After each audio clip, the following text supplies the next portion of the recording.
what's up, you guys? I'm Nori. And I'm Devin. And welcome back to the Humble Beginning Podcast. So today we're actually going to be talking about how we create positive habits and how you can also create those. So to start off, you should start with easy habits. Start small, just so you can have something to build on. Once you have that first or those first two habits in place, you can begin the habit stack. Mm-hmm. So, like in the mornings, I get up, I make my bed first, brush my teeth and all that. Then after that, I read. I try to do at least 3 chapters, but sometimes I do more. Mm-hmm. But that just gets me started. Like, give myself that 3 chapter limit. You know what I mean? Make sure that I at least get started. Then after that, I meditate for 10 minutes. Okay. And now I'm trying to add on top of that, because I want to be working out and stuff in the mornings, and you know what I mean. Just you got to be able to have that foundation first, because then you can add whatever you want on top. Before, like I used to work out and stuff, but I didn't have the right foundation, so I fell off. I lost motivation, and then I ended up just falling off. But now I'm trying to build that strong foundation, and I built stronger habits that actually help with my well-being, just my overall wellness. And now that I've done that, I can keep myself feeling good so that I can do the other habits like working out and all that, where I don't need motivation anymore because I have the discipline. That's like, I'm still kind of trying to figure out what I can do to create those positive habits as well. Because when I wake up, I'm kind of like, let me check my phone. You know, like I'm trying to learn how to not do that. I'm trying to learn how to just when I wake up, let me just take in the world, take in what's going on.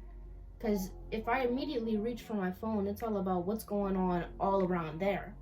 Like, I should be focusing on what's going on around me first before I focus on all that bigger stuff. I'm glad you said that, because I try not to even really touch my phone in the morning. Mm-hmm. Like I'll text my girl or whatever, but after that I'm putting it back down. Mm-hmm. And also recently I deleted some social media, and I don't even really go on social media all like that, especially in the morning, because if you start taking in the outside world before you've even really came into your inner world, like you've just waking up, you know what I mean, you're already starting to pack on worry and pack on stress. Oh yeah, that overwhelming feeling of what's going on everywhere else, and then you don't really realize what's going on within yourself, you know, because once you take in all that other stuff, like you said, you're getting anxious, you're getting worried. Just take that little bit of time for yourself. I'm learning how to do that, because I'm so used to waking up and reaching over for my phone and being like, oh, what's going on, you know, because I'm used to distracting myself, and that's not good. You can't distract yourself from what's going on within yourself. It's easy to not focus on what is going on within, and it's easy to take in other people's issues and other people's things and help them, but it's time for you to work on you. If you don't work on you, you're gonna end up destroying yourself, and you can't help people when you're not fully up there.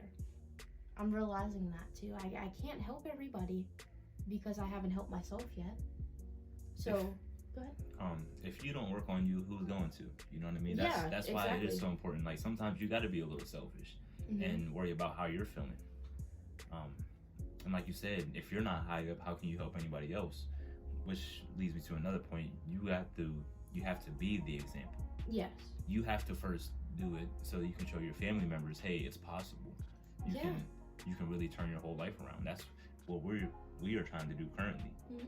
And once we do get this brand to a certain place, it's going to be a family business where we can bring in family so they can help us, and in return we're helping them. They're getting out of jobs that they may not even like. We'll be able to help them a lot more and be empathetic whenever they need time off or time to themselves. And we're not going to be working them like slaves. You know what I mean? Like, it's all about growing together.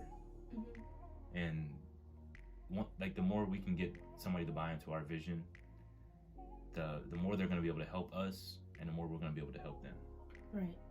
So I think like we were touching on before about like discipline and a routine. That kind of goes along with creating a positive habit, like getting up and getting that schedule set in stone and not changing that, like just doing that first.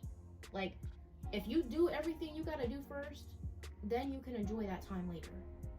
You know, so I honestly, I have a lot of things that I want to do that I haven't been able to figure out. But once, you know, Devin had explained that to me, the positive habits and things like that, like I'm trying to really think about what I can be doing, because I miss writing, and I miss, you know, filming, and I miss doing a lot of things that I haven't even touched. And those are habits. Mm-hmm. Honestly, those are big habits. Those are something that used to be in my life every single day, and then I went and I pushed it away. You know, it's really hard to get back into it, but you gotta really push yourself. Like we said earlier, to start off small. Yeah. Like how I hold myself to 3 chapters in the morning, you can hold yourself to 2 or 3 pages each day. You know what I mean? Just starting that small, and even if you write more, you write 5 to 10 pages. You get started with those first 2, and you're not gonna feel bad if you don't do 5 or 10, because you've only held yourself accountable for 2 or 3.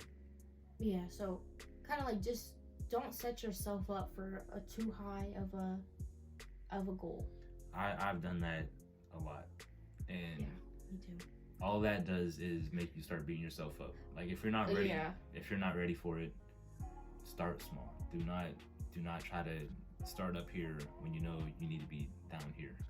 You can only push yourself so much. You want to push yourself in the right direction, not the wrong direction. Once you start to, you know, beat yourself up, that's when those positive habits will turn into negative habits, because every time you go and you do it, you're just thinking in your head like, oh, I can't do this no more. Oh, I suck at this. Blah blah blah blah blah. I haven't done enough. Now it's turning around. Now you're not happy about it. Now you're upset. You have to look at it from a different point of view. Oh, I did this much today. That was good. Maybe tomorrow I'll do better.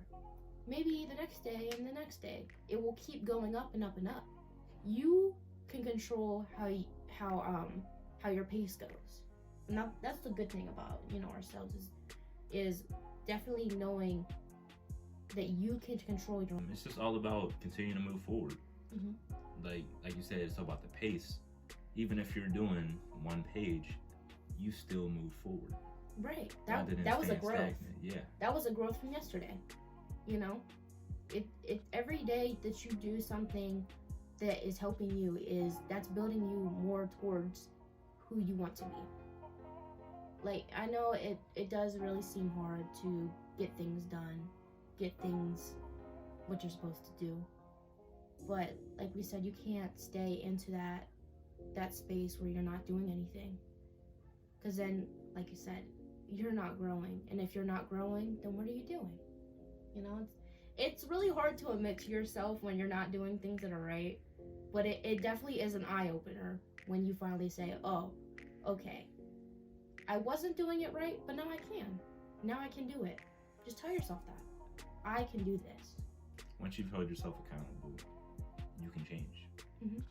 Change is always possible, but you have to first admit that something does need changed. And admitting your wrongs is very important. I never used to want to admit that I was wrong, and me and Devin would argue over it and stuff like that. But I started to realize that the help was positive. He wasn't attacking me.